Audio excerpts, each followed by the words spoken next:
Good morning and welcome back to Inside News. It's our Jour de Gallo show, and I'm very happy to be back after the break. I'm sure a lot of you racegoers or race lovers probably don't really like it when we have a break in Mauritius, but it's nice for the horses, the jockeys and the trainers. They want to have a sort of a break during the season, and well, we're back to business, and racing will obviously carry on this weekend after that little break. And I thought we'd just talk about the feature race. If you can remember, it was probably almost 10 days ago now.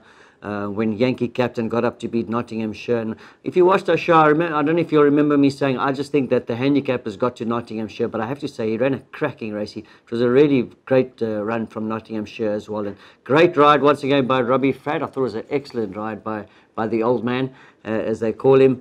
And Robbie just looks like he's probably 23 years old the way he's riding. And I thought it was a cracking run.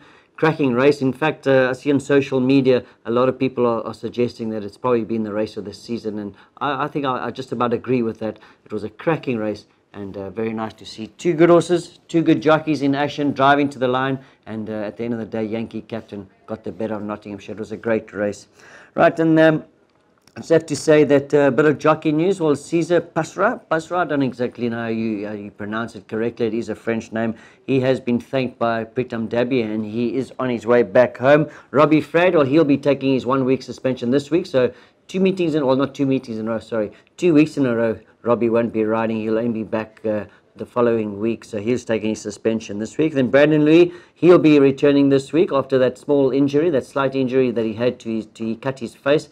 He's back in action. Nice to see Brandon back, and hopefully we see him in the winners' enclosure again. He's really doing well, and I'm sure he's trying his best to win that sort of Mauritian championship.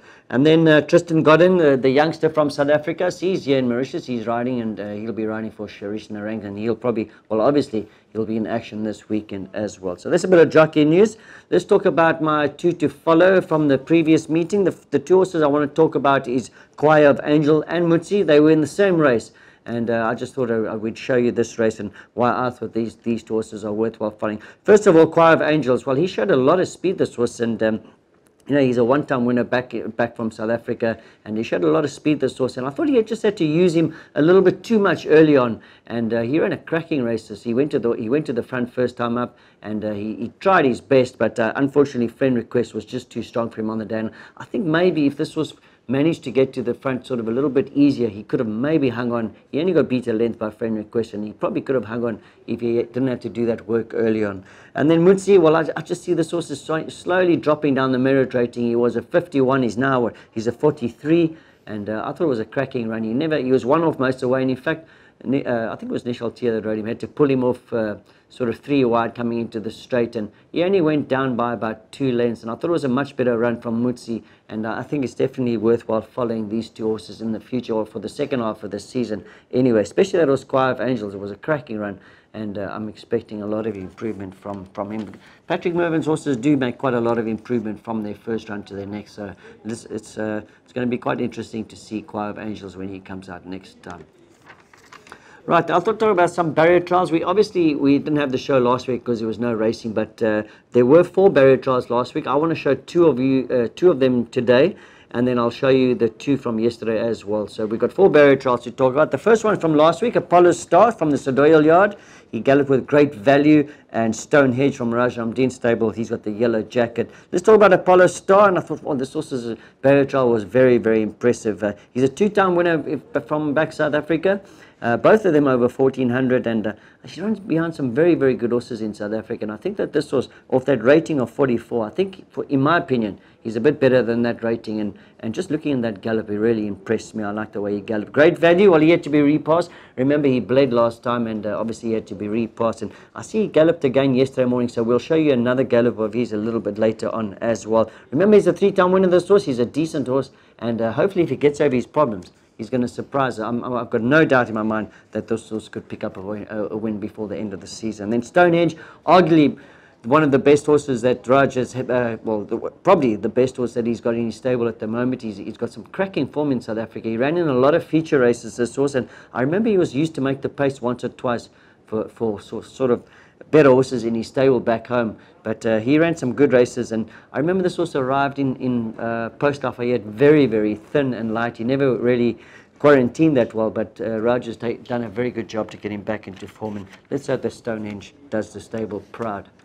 Right, that was the first barrier trial. Then we're going to move on to the next one. There was Middle Path from the Rameshwar Gajara stable. He galloped with blinkers. He had the red jacket. Flight School from Jean-Michel Henry, and Star Kazan from Ricky Mangard. He had the blue jacket. Let's talk about Middle Path. Well, I thought it was a nice gallop with the blinkers on, and I see in South Africa, he was never fitted with blinkers in South Africa, so obviously they're going to try the blinkers with him. He won a 1500 meter, and then they put him in a feature race, which was probably a little bit too strong, but that rating of 38, he's another horse that could be a little bit better than that rating. Then Flight School was very similar to Middle Path, won a 1500, and then they put him in a feature race, and it was obviously too strong for him. He's the same rating as Middle Path, and I think that both these two horses are going to be nice horses for their stables in the future. Then Star Kazan, well, this horse obviously took a long time to sort of break his maiden back in South Africa.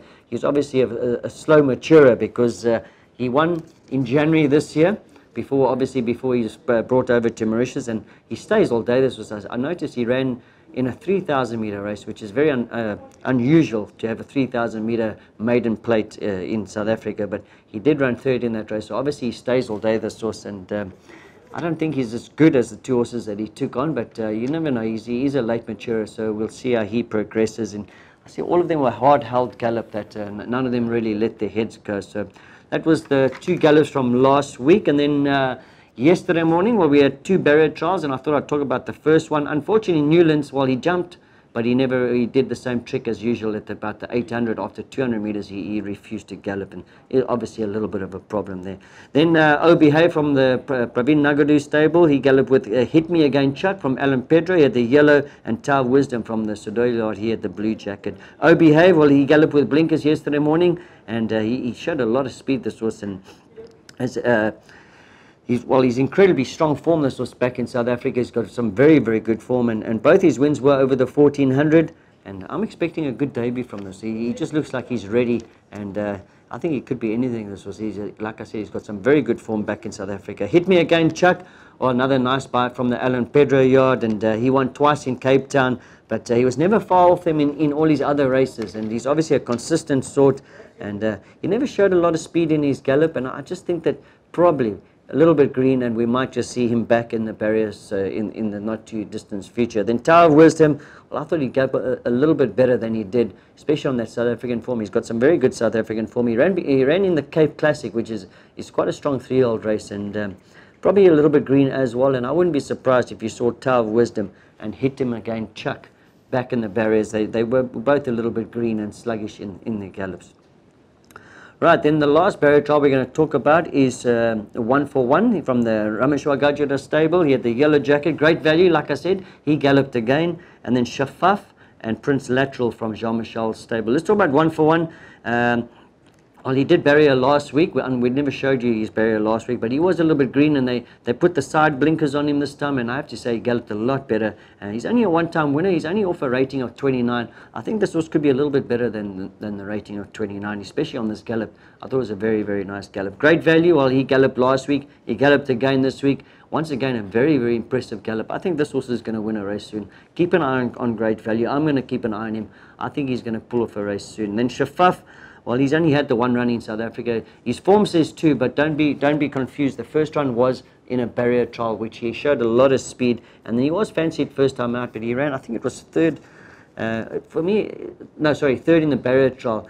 For me, he looks like he's a candidate for the 990 meter race here in Mauritius, and like I said, he's a very young and immature horse. I think there's a lot of improvement to come, and we'll keep an eye on Shafaf. He's got a nice low merit rating as well. Then Prince Lateral, well, he was passed with the Monty Roberts blanket. I see Jean-Michel's getting to like these Monty Robert blankets, and Prince Lateral, he jumped on terms, and like I said to you last time, for me, this horse is slowly coming back to his form. I believe he's a summer horse, and he's another horse that we've got to keep an eye on. I think he's going to pull off a race soon as well.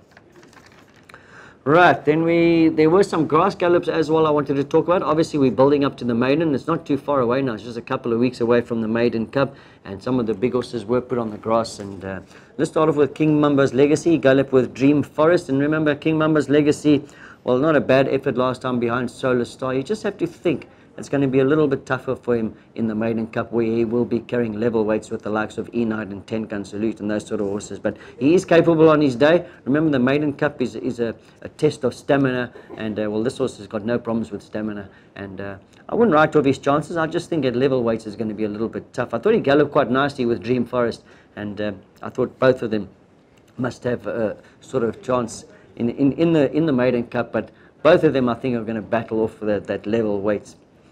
Right, then Parachute Man. I thought, well, there were rumours that he had retired, but I see he's back on the grass, which was a little bit surprising, and he galloped with Redwood Valley. In fact, he picked up Redwood Valley at the 1,000 metre, and Parachute Man, well, obviously he's going to be too strong for Redwood Valley, but I thought Redwood Valley, I know we're talking about Maiden Cup horses, but I thought Redwood Valley was an excellent gallop from him, and I'll be keeping an eye on Redwood Valley. I have followed him in the past, and he's let me down, but it was a cracking gallop next to Parachute Man, and they finished quite nicely together. Right, and then there was Our Emperor and ML Jet from the Alan Pedro yard, and Our Emperor sat behind ML Jet most of the way, and when he came in the straight, he pulled him out, and he really pulled away nicely from ML Jet, and I thought it was a very good gallop from Our Emperor. Remember, his second run was a little bit disappointing, but a lot of horses do sort of flatten out on their second run, so you can excuse him. He's got top staying form in South Africa, and you can't write him off. He definitely must have a chance as well. And then ML Jet, well, he was the runner-up last year, and he slowly, obviously, he's going to love the 2,400 metre, and who says that he can't pull it off? He can't go one better this time. He's got the stamina and he's got the class, and ML Jet, you can never write off ML Jet, especially after that great second to Enad last year. Right, well, those are a couple of the big horses on the grass, and then I've just got a couple I want to talk about on the sand track. First of all is Ideal Secret from Ricky Mangard's stable, and well, I was very bullish about his chances last time. I think he could have won a little bit easier than he did. I know he just got up on the line, but I think maybe if Richard Oliver had waited for that inside run, I think he would have won a lot easier than what he did. And I mean, I'm not criticizing his ride at all. I'm just thinking, when afterwards, having a look at the film, I think if he could have just waited a little bit down that inside, I think he would have won a lot better. He's a classy horse. It looks like he's going to go sort of to the top, and his work has been very, very good. He's had the 2 runs under the belt as well, and he's in excellent form. Ideal Secret. I like this horse. I think he's going to be a nice horse. Right, then Jean-Michel's stable, he had Zodiac Jack and Northern Rebel, and Zodiac Jack obviously is our 3-year-old champion, and nice to see he's in the noms this week over 13.65. In fact, this horse impressed me, the way that he ran over the mile. I thought it was going to be too far for him, but he ran a very, very good race in that final leg where he managed to clinch the championship over the 1600, and I just think he's going to be a lot better over the 13.65. He is in the noms, and he worked nicely next to Northern Rebel. Unfortunately, Northern Rebel has just lost his way. He got left at the start, and then last time I thought he'd run a much better race, but he was disappointing, and hopefully they can get down to the bottom of Northern Rebel, because I think he's quite a nice horse. I thought there was 2 of them worked quite nicely together. I'm going to stick with Jean-Michel's stable.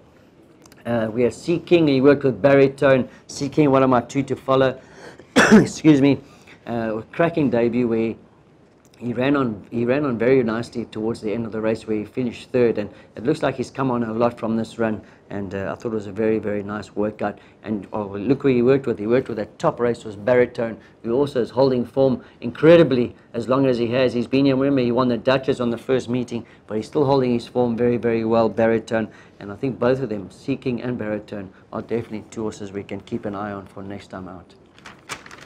Right, then we move over to Mumbo. He worked with From the Ashes, from the Sodoyle yard, and it was a much better performance last time when he finished 2nd to Flower Blue. And remember, unfortunately, the youngster dropped his stick in a very crucial stage of the race, and I thought that it was a much better run last time. He is entered in a 31, a merit rating 31, where he'll carry top weight, and he's entered in a 36 as well. I think the ones are 14 and the ones are 14.50, and no matter where he runs, he's definitely going to have a chance. This horse, he's slowly coming to form. Well, I wouldn't say slowly, it took him a while, but now it looks like he's in the right place, Mumbo, and I thought he worked quite well next to that horse From the Ashes.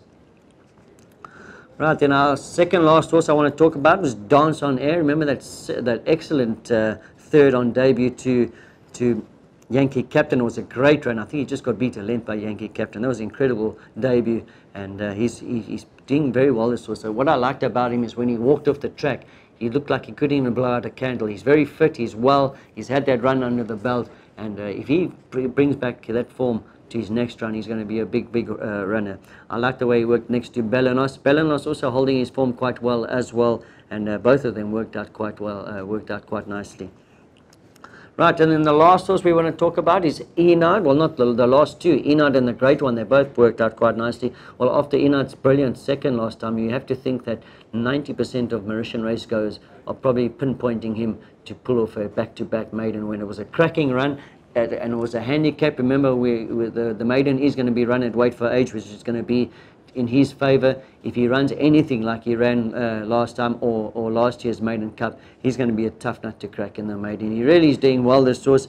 He's not the soundest of horses. I think the stable have done quite well the way that they've sort of programmed his, well, the way they've worked out his program this year. And I think he's going to be a big run on the feature day. And wouldn't it be nice to see a horse win 2 maiden cups in a row? And then the Great One, well, you can't forget his great run to his stable companion last time, Table Bay. It was at weight for age, and both of these horses are in top form. And let's hope that, well, I personally hope that Enard could pull it off. It'll be nice to see a horse win 2 maiden cups in a row. All right, well, that's all we have. A little bit of a longer morning, but we had to catch up from last week as well. Thank you very much for joining us. Remember, Friday morning we've got our show On The Mark. We will be back online, and I've got Shahil with me, which I'm really looking forward to. He's been quite a revelation to the show. Thanks very much for joining us. We'll see you on Friday morning. Goodbye.